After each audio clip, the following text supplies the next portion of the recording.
ಎಲ್ರಿಗೂ ನಮಸ್ಕಾರ. ಆರ್ ಅಡುಗೆ ಮನೆಗೆ ಸ್ವಾಗತ. ಇದು ರಾಜಸ್ಥಾನಿ ಡ್ರೈ ಹಾಲು ಚಪಾತಿಗೊಂದು ತುಂಬಾ ಚೆನ್ನಾಗಿರುತ್ತೆ.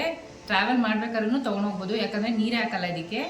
ಬನ್ನಿ ಹೆಂಗ್ ಮಾಡೋದು ಅಂತ ಮುಂದೆ ವಿಡಿಯೋದಲ್ಲಿ ನೋಡೋಣ. ಈ ವಿಡಿಯೋ ಇಷ್ಟ ಆದ್ರೆ ನಿಮ್ಮ ಫ್ಯಾಮಿಲಿ ಫ್ರೆಂಡ್ಸ್ಗೆ ಶೇರ್ ಮಾಡಿ. ನಮ್ಮ ಚಾನೆಲ್ನ ಸಬ್ಸ್ಕ್ರೈಬ್ ಮಾಡೋದು ಮರಿಬೇಡಿ. ಮೊದಲಿಗೆ ಒಂದು ಪ್ಯಾನ್ ತೊಗೊಂಡು ಸ್ವಲ್ಪ ಎಣ್ಣೆ ಹಾಕೊಳ್ಳೋಣ. ಒಂದು 10 ರಿಂದ 12 ಬೇಬಿ ಆಲೂಗಡ್ಡೆ ಇದನ್ನು ಬೇಗ ಹಾಕೋಣ. ಇದು ಎಣ್ಣೆಲ್ಲ ಬಾಡ್ತಾ ಇರಲಿ. ಇದಕ್ಕೆ ಅಷ್ಟರಲ್ಲಿ ಒಂದು ಮಸಾಲೆ ರೆಡಿ ಮಾಡ್ಕೊಂಡ್ಬಿಡೋಣ.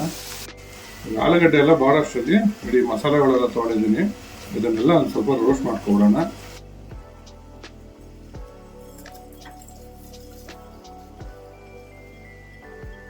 ಯಾವಾಗ ಒಂದೇ ಥರ ಆಲೂಗಡ್ಡೆ ಪಲ್ಯ ತಿಂದು ಬೋರ್ ಆಗಿದ್ರೆ ಇದು ತುಂಬ ಚೆನ್ನಾಗಿರುತ್ತೆ. ಟ್ರೈ ಮಾಡ್ಬಿಟ್ಟು ಹೇಗಿತ್ತು ಅಂತ ಕಮೆಂಟ್ ಮಾಡಿ ತಿಳಿಸಿ. ಇದು ಇವಾಗೆಲ್ಲ ಇದು ರೋಸ್ಟ್ ಆಗಿದೆ, ಸ್ಟವ್ ಆಫ್ ಮಾಡ್ಕೊಬಿಡೋಣ. ಇದು ನಮ್ಮ ಆಲೂಗಡ್ಡೆ ಎಲ್ಲ ಕ್ರಿಸ್ಪಿಯಾಗಿ ಫ್ರೈ ಆಗಿದೆ. ಇವಾಗ ಇದನ್ನು ತೆಕ್ಕೊಂಬಿಡೋಣ. ಅದೇ ಪ್ಯಾನ್ಗೆ ಒಂದು ಸ್ವಲ್ಪ ಎಣ್ಣೆ ಹಾಕ್ಬಿಡೋಣ. ಒಂದು ಅರ್ಧ ಟೇಬಲ್ ಸ್ಪೂನ್ ಸಾಸಿವೆ, ಒಂದು 2 ಹಸಿಮೆಣಸಿನ್ಕಾಯಿ, ಒಂದು 6 ರಿಂದ 7 ಎಸಳು ಬೆಳ್ಳುಳ್ಳಿ ಕಟ್ ಮಾಡಿರೋದು ಸ್ವಲ್ಪ ಫ್ರೈ ಮಾಡ್ಕೊಳ್ಳೋಣ. ಇಲ್ಲಿ ಸ್ವಲ್ಪ ಬಾಡ್ತದಂಗೆ ಒಂದು ಕಟ್ ಮಾಡಿ ಇಟ್ಕೊಂಡು ಈರುಳ್ಳಿ ಹಾಕ್ಕೊತಾ ಇದ್ದೀನಿ. ಸ್ವಲ್ಪ ಎಣ್ಣೆಲ್ಲೇ ಬಾಡಬೇಕು. ಈರುಳ್ಳಿ ಸ್ವಲ್ಪ ಫ್ರೈ ಆಗ್ತದಂಗೆ ಒಂದು 1/4 ಟೇಬಲ್ ಸ್ಪೂನಷ್ಟು ಅರಿಶಿನ, ಒಂದು ಅರ್ಧ ಟೇಬಲ್ ಸ್ಪೂನಷ್ಟು ಚಿಲ್ಲಿ ಪೌಡ್ರು, ಒಂದು ಅರ್ಧ ಟೇಬಲ್ ಸ್ಪೂನಷ್ಟು ಕಾಶ್ಮೀರಿ ಚಿಲ್ಲಿ ಪೌಡ್ರು, ಒಂದು ಅರ್ಧ ಟೇಬಲ್ ಸ್ಪೂನಷ್ಟು ಗರಂ ಮಸಾಲ, ಒಂದು ಅರ್ಧ ಟೇಬಲ್ ಸ್ಪೂನಷ್ಟು ಬ್ಲಾಕ್ ಸಾಲ್ಟ್, ಒಂದು ಅರ್ಧ table spoon dry mango powder. ಇದನ್ನೆಲ್ಲ ಇದ್ರ ಜೊತೆ ಒಗ್ಗರಣೆ ಜೊತೆ ಮಿಕ್ಸ್ ಮಾಡ್ಕೊಂಬೋಣ.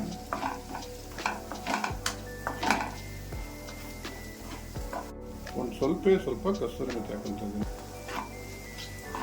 ಯಾವಾಗಲೇ ಮಸಾಲ ಹುರಿದಿಟ್ಕೊಂಡಿದ್ವಲ್ಲ ಆ ಥರ ಅದನ್ನು ಈ ಥರ ತರ್ತರೆಯಾಗಿ ಪುಡಿ ಮಾಡಿ ಇಟ್ಕೊಂಡಿದ್ದೀನಿ. ಅದನ್ನು ಹಾಕ್ಕೊತಾ ಇದ್ದೀನಿ. ಇವಾಗ ನೋಡ್ಕೊಂಡು ಎಷ್ಟು ಬೇಕೋ ಅಷ್ಟು ಹಾಕೋಬೇಕು. ನಾನು ಒಂದು 2-2.25 ಸ್ಪೂನ್ ಅಷ್ಟು ಹಾಕ್ಕೊಂಡಿದ್ದೀನಿ. ಆಲೂಗಡ್ಡೆನ ಒಗ್ಗರಣೆಲಿ ಬೇಯಿಸಿಕೊಂಡಿದ್ವಲ್ಲ ಅದನ್ನು ಹಾಕ್ಕೊತಾ ಇದ್ದೀನಿ. ಎಲ್ಲ ಇದನ್ನು ಮಿಕ್ಸ್ ಮಾಡ್ಕೊಂಡಿದ್ದೀನಿ. ಯಾರ ಅಡುಗೆ ಮಾಡೋರೆ ಸಾಕ ಪುಡಿ ಇನ್ನೊಂದು ಸ್ಪೂನ್ ಹಾಕೊಳ್ಳೋದ? ಎಕ್ಸ್ಪೀರಿಯನ್ಸ್ ಜಾಸ್ತಿ ಅಲ್ವಾ ನೋಡಿ. ಇದನ್ನು ಮುಚ್ಚಿಬಿಟ್ಟು ಒಂದು 5 ನಿಮಿಷ ಬೇಯಿಸ್ಕೊಂಡ್ಬಿಡೋಣ. ಯಾರ ಅಡುಗೆ ಮಾಡೋರೆ ಬೆಂದಿದೆಯಾ ಚೆನ್ನಾಗಿ? ಚೆನ್ನಾಗಿ ಬಂದಿದೆ. ಇವಾಗ ನಮ್ಮ ಆರ್ ಅಡುಗೆ ಮನೆ ಫಿನಿಶಿಂಗ್ ಕೊಡ್ತಾರೆ. ಇದಕ್ಕೆ ಸ್ವಲ್ಪ ಕೊತ್ತಂಬರಿ ಸೊಪ್ಪು. ಡ್ರೈ ಆಲೂಗಡ್ಡೆ ರೆಡಿ ಅದು. ರಾಜಸ್ಥಾನಿ ಆಲೂ ಡ್ರೈ ರೆಡಿ ಇದೆ. ಟ್ರೈ ಮಾಡಿಬಿಟ್ಟು ಹೇಗಿತ್ತು ಅಂತ ಕಮೆಂಟ್ ಬಾಕ್ಸ್ ಅಲ್ಲಿ ತಿಳಿಸಿ. Thanks for watching our video.